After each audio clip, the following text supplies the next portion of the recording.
in what we hope now will be a lively interactive session with you so that we can sort of process some of the psychological perspectives that have been presented on reconciliation today, a project I think we've all come to realise we've got a lot more work to do. In welcoming back our presenters, I thought I'd also like to acknowledge the brief but powerful presentations by John Little and Des Rogers this morning.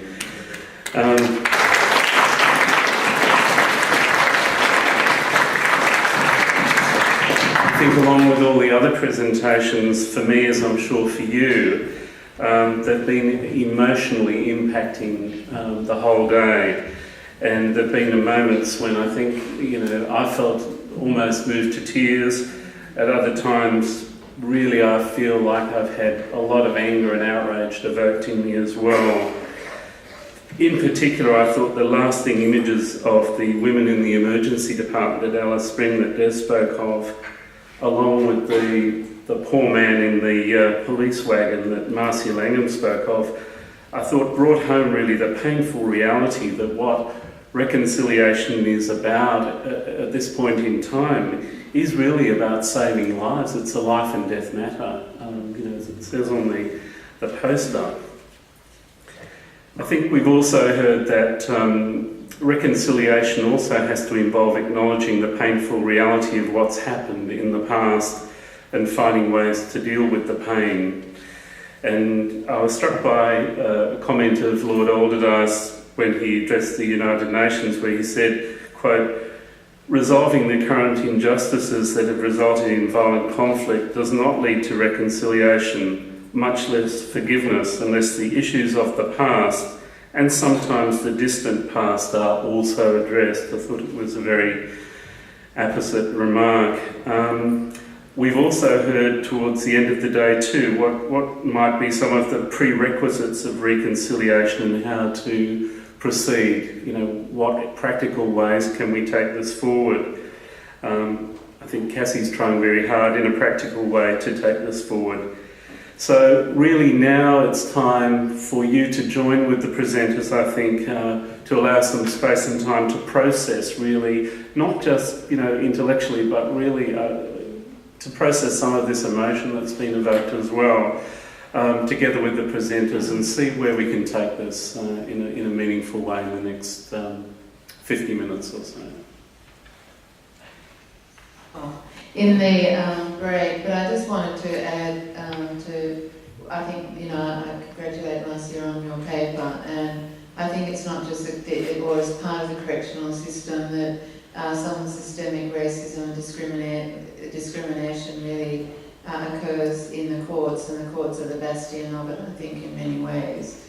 And that there is a reality of systemic racism and structural inequality, and I think that whenever you're starting to talk about practical alternatives or ways of working, that one can never forget the realities of certainly what Marcy was talking about, and that it is very much a life and death matter, and that the courts I think are the bastion almost of major inequality, who are sentencing and imprisoning a large number of Aboriginal people in the territory. So I just wanted to sort of underline again the structural, systemic nature of it. And I want to thank you very much for your paper.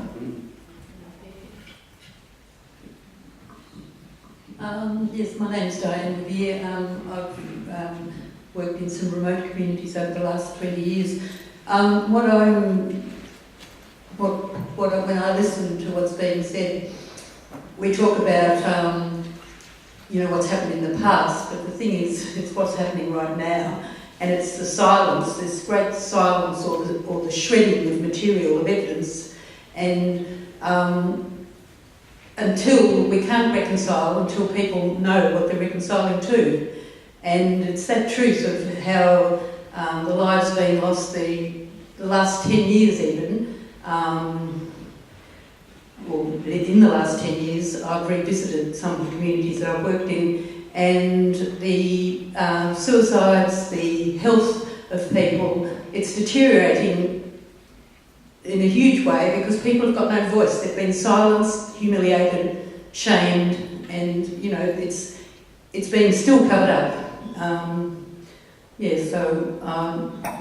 Somehow I feel we have to keep pushing. Notice Get Up, and after these elections, maybe there's a truth before there can be truth and reconciliation. We need that truth, and there's lots of people speaking out, but somehow it needs to come in as one voice or something. Would the panel like to comment? Yes, I'd like to pick up on this issue because I think what Marcia touched upon is extremely important. It's important in all communities, but let me give some of my own experience at home. There is no doubt at all in my mind that apart from all the political negotiating that there needed to be, almost the most difficult issue was the question of policing. The RUC, as the police service in Northern Ireland was, came from the old RIC, the Royal Irish Constabulary, which was pre-partition. And it went back a considerable amount in history, right back to groups, paramilitary groups effectively, that were set up to defend the Protestants when they colonised Ireland. Now the point about that was that the culture that had developed over a very long period of time was one which was semi-military and quite brutal. And even though some things became unacceptable, there were a lot of the ways of structuring and behaving and relating to people that just absolutely had to change. And it was a huge issue about how this would be done. Those who resisted it within the police and outside the police, and those who recognised it absolutely had to change. And there's two or three things I just want to say about it. The first is to recognise, as Marcia said, you cannot hope to have a reconciliation that does not address this question. It's absolutely central. The second thing is that in practical terms when you come to do it, my own experience, and I've talked to a lot of people in other parts of the world as well, uniforms talk to uniforms and uniforms listen to uniforms. And it's extremely difficult to persuade police, not police chiefs, that's one thing, not government ministers, that's another thing, but actually to change the culture within a policing organisation. It's really helpful and valuable to have police officers from outside the jurisdiction who've been through a process of change and who are able to talk to and listen to and work with and monitor the policing service. Our policing service had a whole series of external international monitors. There was a report drawn up which had well over 100 major changes needed for policing, right down to badges and uniforms and so on, but obviously, much more importantly, a lot of the ways it functioned. And external police officers were brought in from other countries to monitor and publish every few months whether or not these things were being carried through. Without that, the changes simply do not take place. The third thing I'd like to say is that I don't believe many of these things would have happened for us if the community that had felt worst about what was happening did not find a way of coming together and developing a coherent voice.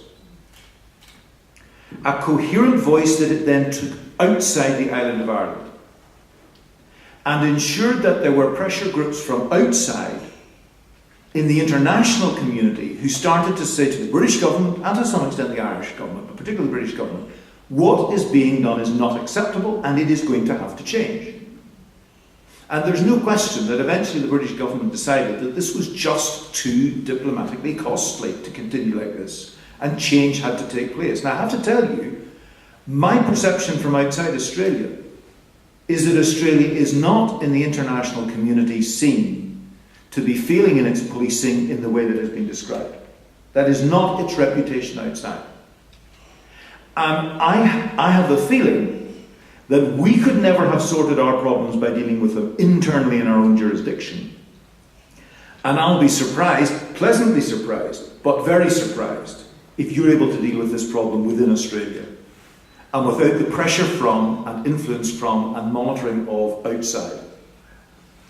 So that may not sound very psychoanalytic. It is profoundly psychoanalytic. Politics is just psychoanalysis written larger.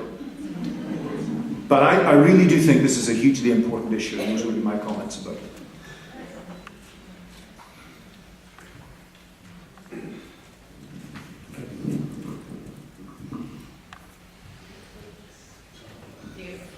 Negotiate. Frankie Gallagher. I'm from Belfast. I was community worker, part of the Northern Ireland peace process, and I can allude to what John's saying, but one of the things we learned very early on from an ex-combatant establishment perspective and community perspective is that if you were part of the problem, you were part of the solution. And it begs the question that, you know, what I've noticed and what Marcia has said as well is that the police over here are actually the front line of contact with the people who are dying. So therefore, it's an interface, what we would have called an interface. So is there any way you can see, I mean, I find it interesting what Stuart was saying as well, that somebody can take the approach that, you know, if the police are part of the problem, they're going to have to be part of the solution, or do the Indigenous people see that as a step too far?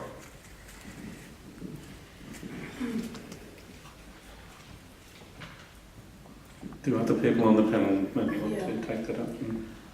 I think there have been many attempts by Aboriginal groups around the country to involve the police in, like, their justice committees to bring about change. But somehow you might have a good period with an officer for a while, but it's the system. The system will bring in, you know, the normal type of officer again, and, you know, frankly, Aboriginal people don't live long enough to survive the revolving door of police.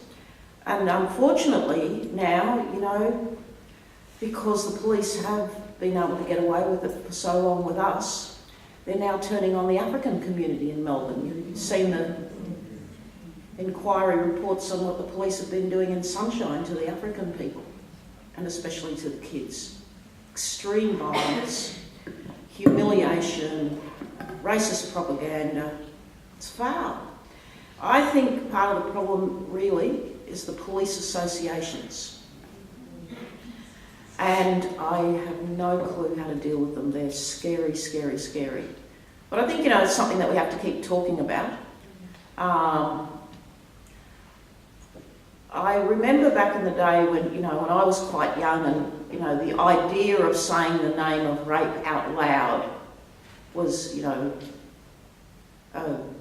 a trespass. And so the feminist movement just, you know, tried a whole lot of strategies until, you know, eventually you did get women police with rape victims, and, you know, rape victims were no longer humiliated in court. Of course they still are, but it's not regarded as appropriate, even though lawyers still try it on, of course. But I was wondering, Pat, Johnny, if health services couldn't document the abuse by police of Aboriginal people and build up the evidence and set up some kind of system. Because, I mean, I think, you know, the violence is still very real, and, you know, I think it might be part of the problem even that, you know, health workers might ask a kid, oh, where'd you get those bruises? And say, I got it from the cops. Oh, yeah, okay, and it doesn't even get documented, you know, because it's so normalised. You know what I'm saying? But maybe, and you know, you take a quarterly statement of injuries said to be caused by police to an authority. It's something that, you know, the highly organised, effective medical services could do, isn't it? Yes. So it's just one strategy I'm thinking of, but I think at, you know, some stage we need to talk amongst each other about taking this issue up again, because I know there are organisations out there doing something, but we're not getting anywhere. Mm-hmm. And I don't know why we're not getting anywhere with this. Maybe we need to think of some new strategies. Maybe we need to help out with some new strategies. Can I make a comment?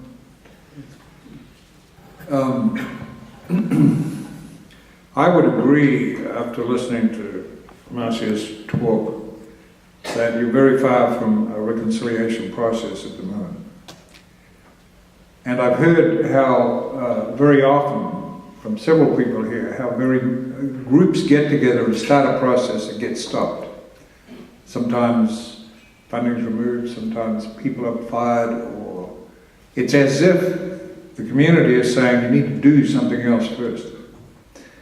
Police force to me sounds completely out of control. I work with police forces in several countries, and I have a soft spot for policemen. And I've talked to Johnny a little bit about it. To some extent, John Allardyce, I agree with what you're saying, but also Ireland was in a process of change that had to happen. Very often with police, if you bring in outside people, they don't like that. And in the US, each police department is autonomous in its education. So I'm not sure that would work, but what I do know is policemen start their lives altruistically. We studied every police recruit over a 40-year period in Topeka, Kansas.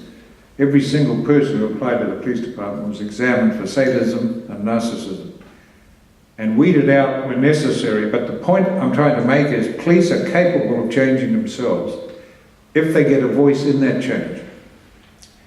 And Johnny and I talked a little bit about seeing, I just find it hard to imagine the sort of people I've seen who go into police forces, unless they are a pile of sadists, would act like that. Maybe they're ignorant of what they're doing.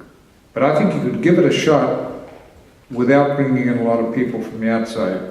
And if you do, it might go the way it did with Marcia. A federal commission censors or removes half of the recommendations made. Again, it suggests to me, as a final sidebar, that it's the white fellas that need a great deal of work, not just the Aboriginal people. Well, what do you think of that? Oh, I agree. I agree. We have to. Can we just wait? Can we just wait for the microphone, please? Yep. Thanks.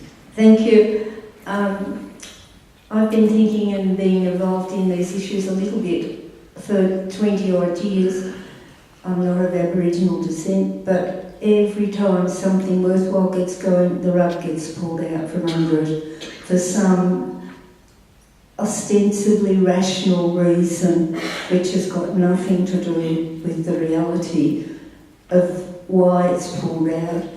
And the things that happen tend to be where success is coming along, and out goes the resources or the support, and people are left high and dry, and it's just no wonder Aboriginal people are fed up with what they call white people going walkabout. As Marcy said, someone comes who's helpful and then that disappears and something else disappears.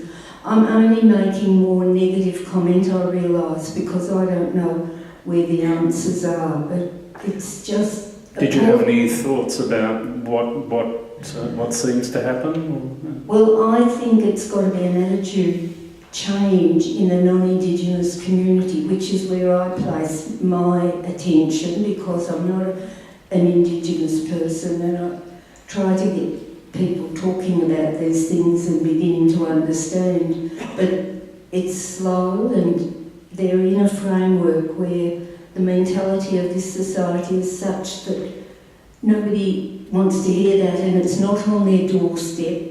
Aboriginal people are not spread throughout the community, so that someone knows another Aboriginal person.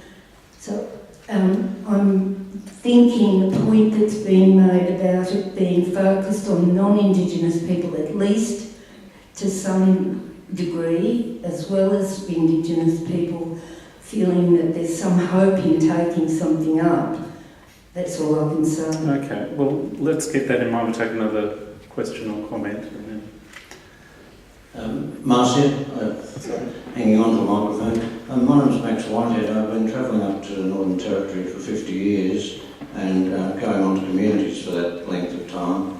And I've been asked by the Northern Territory Government to facilitate opportunities for school teachers to go there to get their own knowledge and build up for the fact that Indigenous studies is going on to the national school curriculum, and there's a lot of learning process necessary to go through. But there have been quite a lot of school children going up to Alice Springs, going out into communities, and the communities are very enthusiastic about welcoming students, and a whole different atmosphere is created. It's the Australian children are the shy ones, and they're standing back, and the Indigenous children in the communities are mixing very well. How else can we encourage reconciliation at that level, at student level, and what other experiences has there been overseas?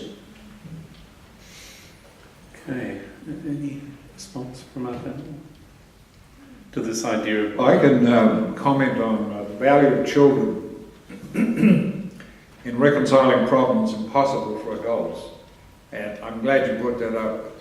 In the school system now, we don't begin work with the school system unless senior students are involved with all stages of the training.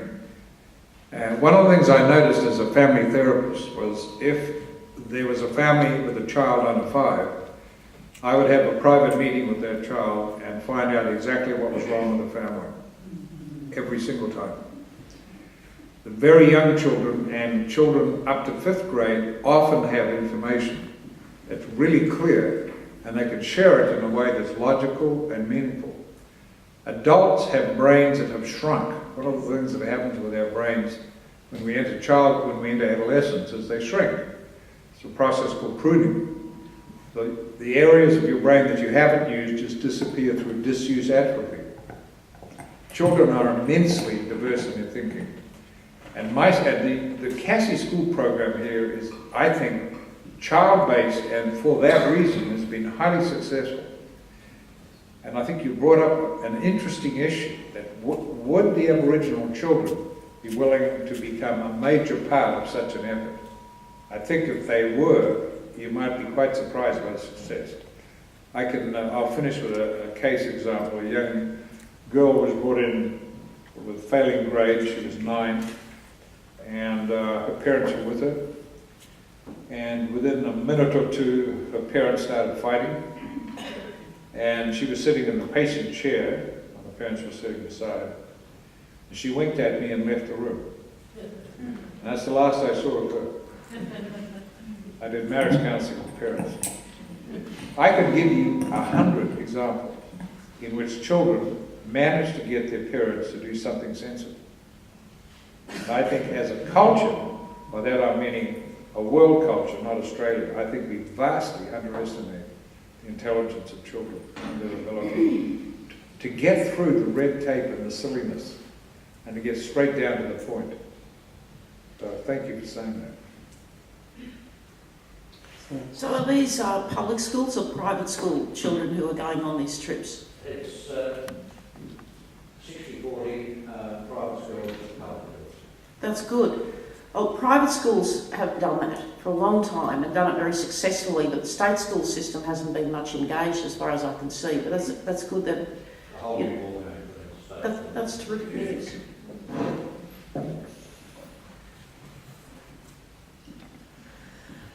My name is Ros Chandler. Thank you very much, all of you, for your presentations.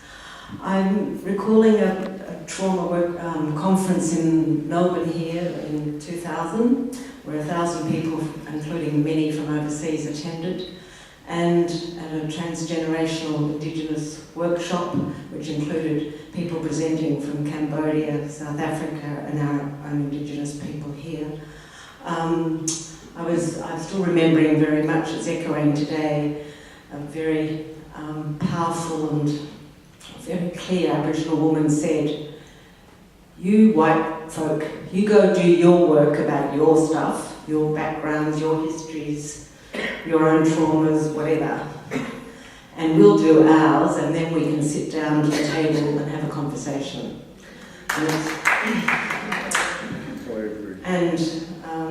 I'm really, it's reverberating very powerfully inside me today. So I think that's a challenge to us as a very white Celtic person. I'm also challenged by the presentation this morning about Gippsland. I have owned and been part of a family who owned property in Buchan, on the Buchan-Orbost Road, and also out near Jackson's Crossing, if anyone knows that territory. So as close as you can get to the original lands. And so I'm very aware of my part in that possession, I suppose. And so there's quite a lot for me personally to address as well. So I just share those thoughts. Well, I appreciate that. I'm just wondering, should we, if somebody's resonating with what you were saying, should we get a comment of there first before we ask the panel to respond? Well, I don't agree with that Aboriginal woman who said that to you.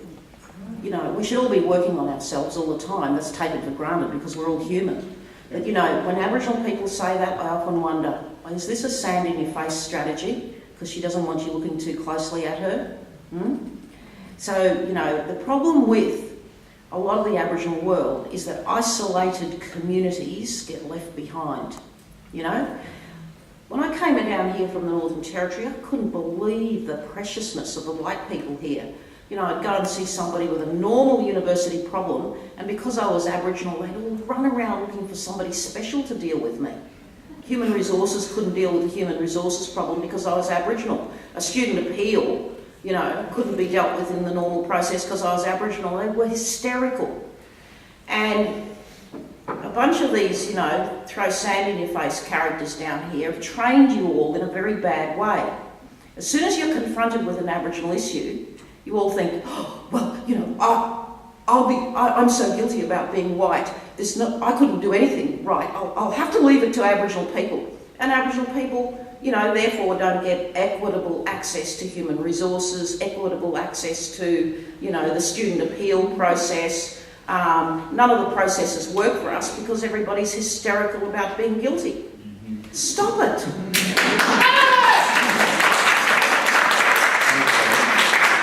Well, that certainly stirred up some feelings. So can we hear some more about this? Got someone with a microphone. Who's got the microphone? Kathleen. Thanks. Yeah. I'd like to thank the organisers of the day. I think it's been fantastic, and thank you to all the speakers. I'm responding to your invitation, Tim, to talk about the emotional impact. What stayed with me is something about trauma and dealing with the pain. My name's Ethel, and it's my aunt's name, and she was murdered in Auschwitz. And I think one of the healing things for me was going there and putting a plaque there with her name on it. It was a great burden for me having her name, feeling like I had the name of someone who was murdered. Meeting my cousins, meeting her children who were sent to America. She managed to send them out of Vienna and save them. I don't quite know how this relates, but I know it does.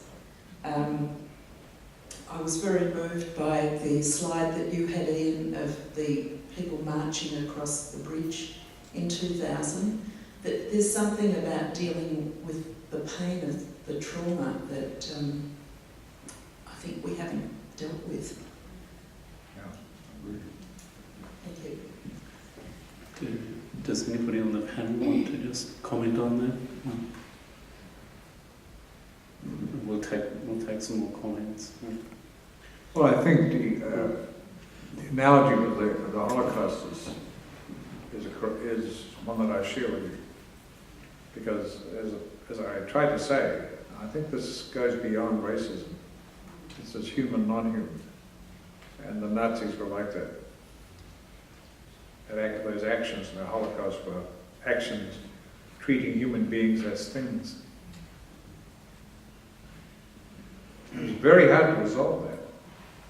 I mean, Israeli people, it's like it happened yesterday. Never resolved.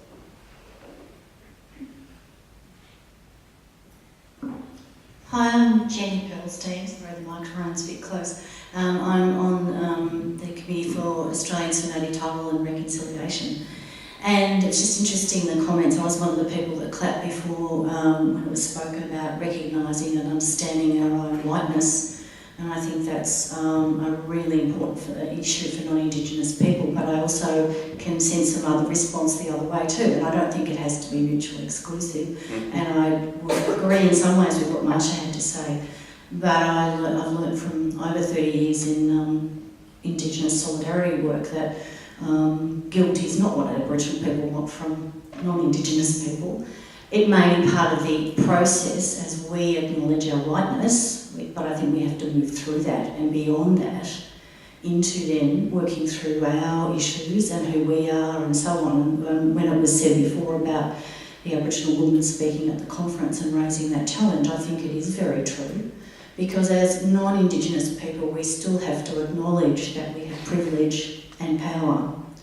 And whilst, yes, there may be some degree of preciousness and so on, and that's also, you know, has other elements of... The only thing I'm saying is that it should not be used as an excuse for not doing anything. I agree with you. It's too often used as an excuse to opt out because, well, I'm white, you know. It's not my space. Yeah, exactly. Because I have so much white power, it would be very dangerous if I were here. Perhaps you should go to the Aboriginal Medical Service rather than coming to the hospital. You know, the expression of this guilt in avoiding responsibility is what I'm talking about. Of course, I said we all have to work on ourselves all the time because we're human. Yeah. I think what I'm trying to get across though is that broader sense of moving beyond that guilt, because that to me is only non-Aboriginal people taking things to a certain stage and exactly abrogating that responsibility. I can't absolve you. No. There's no Aboriginal person who can absolve you. No, there's nothing we can do about it. Is there? No, it's that's our stuff. As non-Indigenous people, I think it's just highlighting how we need to be able to walk in each other's shoes. I wonder if I could just pick up on this, because to be honest, I think this whole business about whiteness is a complete red herring. If that's not an unfortunate mixture of colours. One of the bits I've heard very little said about is the fact that most of the people that came out here, not all, but quite a large number of them, were brought out here against their will. They were brought out here as convicts, sometimes because they stole a loaf of bread because they were hungry, but they nevertheless came out here as convicts. And the Irish who came out were particularly well abused. The problem is that when people have suffered abuse, what they tend to do as individuals and groups is then work that abuse out on other people. That's true in the United States as well. Many of the people that went there because there was famine in Ireland, or there was religious abuse in Scotland, or there was difficulty in Germany and Scandinavia. And the problem is then when you get into a position, you then start doing to other people what was done to you. Not particularly because simply of being in power or what your colour is or any of those kinds of things, but because of that kind of experience. And unless that gets explored and talked about, not the whiteness, not that side of things, bring all of that in if you like, you don't solve anything terribly much there. But actually understanding, and people get very frightened because they think the boot will then go on the other foot. So people from my part of the world were driven out of Scotland as Presbyterians because the Anglicans didn't like the Presbyterians. And they came to Ireland and they did to the Irish Catholics what had been done to them. And they were always terrified that the Catholics would turn it round on top of them. And they would say, no, the boot's on our foot now, we're going to put you guys down. So it's talking about these kinds of things, it seems to me, that's terribly important, rather than just talking about the colour question, which on its own does not really resolve the issue, because you're not going to change that. But what you can begin to change, all of us can begin to change, is how we perceive and respond to the actual history that we've had. And that's one of the reasons why I suggest that you've got a problem of isolation here in Australia.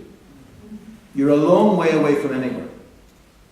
Nobody tends to come through Australia to somewhere else. And that isolation has been a helpful thing in some circumstances. But it's a real problem. It's a real problem. We were in the same situation. People don't come to Ireland on the way through to somewhere else. They do to London, but not to Ireland. You have to make a point of going there. And so finding some way of engaging with people from outside, we would never have got anywhere if we had not engaged with people from outside. But one of the things that struck me was when I suggested that people from outside might be involved, there's a real resistance to that. A real resistance. And I think you need to be very careful of that. Otherwise you could spend a long time sticking in this position. Ian, did you have something to say? I was going to point out there's always New Zealand.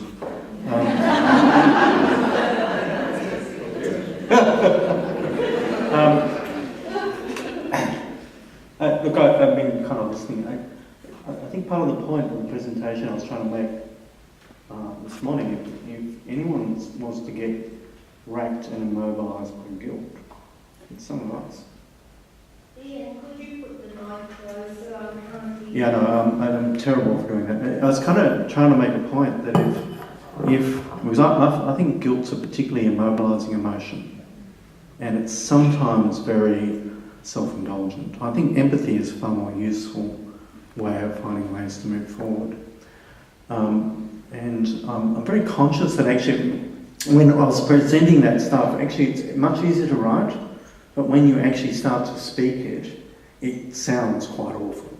The process of vocalisation, and there's the particular bits of that story I always get a bit stuck at, and it's the kind of the absolute horror of some elements from the story.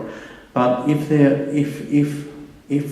guilt was the right response, it would have mobilised many Aboriginal people because of our white ancestors, who were some of the most brutal people. Right? So I think that wherever guilt plays, it's much more useful to produce empathy, and empathy is a basis for a conversation.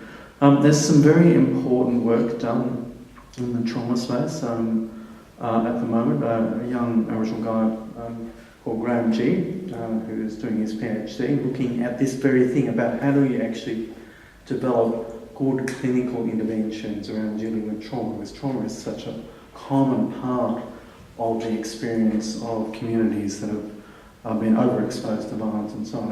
And I think the other thing is too is that although the enormity of this is extraordinary, you need to look at the very positive work and very productive work taken by organisations such as Congress, just at the very moment, of trying to lead change in these areas. So even though there's an extraordinarily long way to go in dealing with these quite intractable problems, there actually is being led in various parts of the country some extraordinarily useful and good work in this space. Such as? And Johnny Little standing up in the football ground.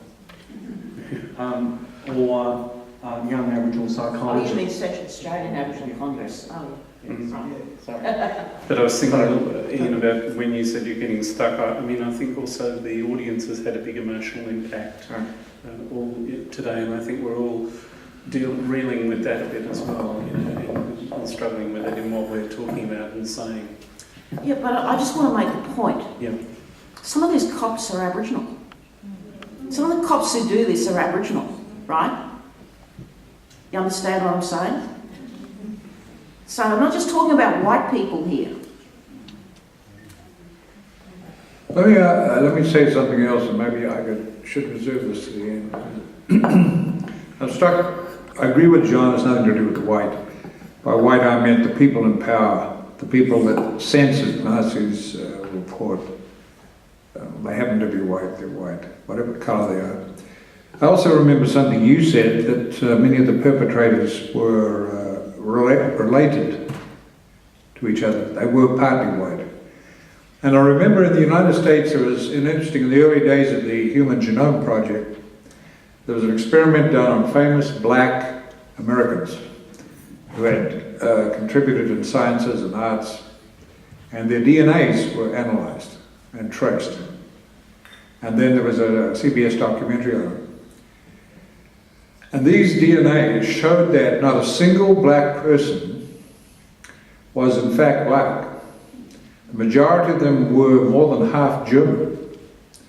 And in speaking about it on the program, they were outraged that they couldn't claim themselves as black. And the fact that I've got to remind us all that we all have a head, 2 arms, 2 legs, the same basic internal structure, a very similar brain, and we're all mongrels and half-breeds. So why don't we just take a close look at that? I think the polarising discussion can end up with everybody getting nowhere with it. If we keep reminding ourselves that we're all mongrels and half-breeds, we're all Aboriginals and whites, we're all related to each other. And Mother Teresa of Calcutta said before she died, we tend to forget that we belong to each other. And I'm not trying to be maudlin about it, I just want to remind us. We've only got time for just a quick I'm going to ask, well, maybe just 2 quick points, because I want Pamela Nathan to come close the day in a minute, so go ahead. I'm just struck by how we talk about race 1 minute and violent abuse another minute, and certainly there's overlap between the two. But I'm also struck by nobody's mentioned the Royal Commission into the abuse by the church, for example. And I just wonder if what we're losing sight of is the problem is suppression and repression, and that's where the voice comes. Perhaps that's where the emphasis needs to be, rather on colour or religion or whatever. It's about how people are silenced. Quick final comment from Eve Steele here. Thanks, everyone. It's right in the front. Oh, is it? Up numbers of times. Right in front of you. Right. Okay, very much. My name's Declan, and I was involved in the Long Walk, and since then I've stepped back because I don't like meetings, and I promised myself I'm never going to do any more meetings again. Now, given the fact that everybody's here and what we've spoken about today, we'll all go away to meetings, and we'll have some things to discuss on this. Now, what I'd like to cast back, Marcia said that there was 3 people missing today that she would have liked to have seen here. Now, I think that maybe Martha might have a relationship issue with them. Also, if Martha goes to a meeting, she may at that meeting have a problem with containment in the meeting. She may have a problem with collateral damage at the meeting. And I've seen her at 7:30 report and Lakeline, and I can see that the woman needs support. Now, how do you support someone like Martha when you've got issues like containment and you've got issues of the fact that there's going to be collateral damage? Martha must go into meetings and cause collateral damage, and she must not be able to keep things contained, am I right?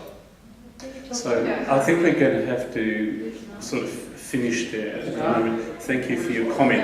And Marcia, sorry. Yeah, I think we're all confused about it. Yeah. Did you want to say something? First of all, thank all the speakers and Cassie. I think it's really clear, or certainly been clear to us for a long time, that the relationships within Australia between Aboriginal and non-Aboriginal people are extremely complex. They are complicated, they are long-standing, and we still haven't really begun to unpack them. I was really stirred again by hearing Marcia today, and not only what she said, but the fact is, people like us in the room, Ian, Marcia, me and John, we've been saying this stuff for about 30, 40 years, and it's the same. And we're getting a bit sort of war-weary about all of this. So now, as a result of today, we're going to have to do it all over again. As if these people who come into power haven't been part of Australian society, they've been living under a safe somewhere. You have to go back and totally re-educate them. Yeah. So it's very sad that we're still saying over and over the same things. Also take up on the point earlier that Maze Bradley raised my hand. You know, when we ask this, it's expected that the system would work for us as it does for everybody else, as Marcia has explained. It doesn't. In the Northern Territory where I come from, in this country, you have to go to school until you're 15. Okay? Everybody. It's against the law not to send your kids to school. In the Northern Territory, we have 2 or 3 generations of people who can't read and write. There has not been a single Aboriginal parent forced to stand up in front of a magistrate and say, why I didn't send my kids to school. So it doesn't matter what we do. We're doomed if we do and doomed if we don't. It's like we're in some kind of psychological no man's land, where we're standing in this space, in a vacuum, as though none of this is what has happened, but somehow it's kind of gone over the top of us, and we're still standing here. There seems to be in Australia a real psychological barrier to dealing with us in a sophisticated, the same way that you would deal with each other. We have to be put into baskets or, categorised or valued, who's black, who isn't, and so on and so forth. But yet the real issues of what's really going on in our societies with violence and everything else that we have to, a lack of education still, and, the health statistics that we have. Look, it's not all bad. There have been improvements, but slow. So slow. Yeah, very frustrating. Yeah. I think Ian was one of the first medical students who graduated. Marcia and me were probably the first people in our family who went to university. It's not, this is really, really recent history. So I think that this concept of reconciliation is a bit tricky for us. I've never really been a believer in it, to be honest. And when it was first announced, I thought, well, who's going to be reconciled to who? I think it's to do with those other people, not us. It's nothing to do with us. They have to reconcile themselves to us. So there's that kind of, still there's that holding back. There's some really good people involved in this movement, and it has sort of taken off, but it's not really getting to the real issues that are holding us back. There's still not that many kids in Alice Springs completing Year 12. No, in fact, in whole of the Northern Territory, and other places here too, we're still really dragging the chain here. A lot of that sort of attitude on those poor blackfellas, we have to look after them and treat them like sort of errant children or something. You're highlighting there's a lot of, stop it. Yeah, there's a lot of work to be done on the barriers. Thank you very much for that experience.